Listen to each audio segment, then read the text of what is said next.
তহাসের দিকে একটু ভাইপোর হয়ে বলুক, তাই তো নাকি? বাস্তবটা বলবো, ও কোথায় ক্যানিং কোথায় গিয়েছিল, একদল মহিলা তারা কালো পতাকালে দাঁড়িয়েছিল। যারা ওকে দাঁড় করাচ্ছে, যারা ওখানে তৃণমূল আছে তারা ফুরফুরার ভক্ত, যারা আইএসএফ আছে তারা ফুরফুরা ভক্ত।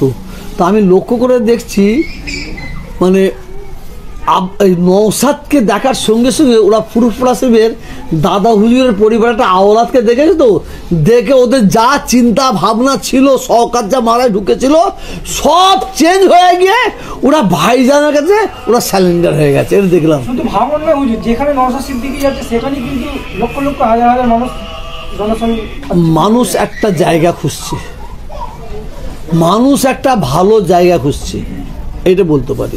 কিন্তু নওশাদ, আমি নওশাদকে শুধু মুসলমানরা তো ভালোবাসছে না, দেখছি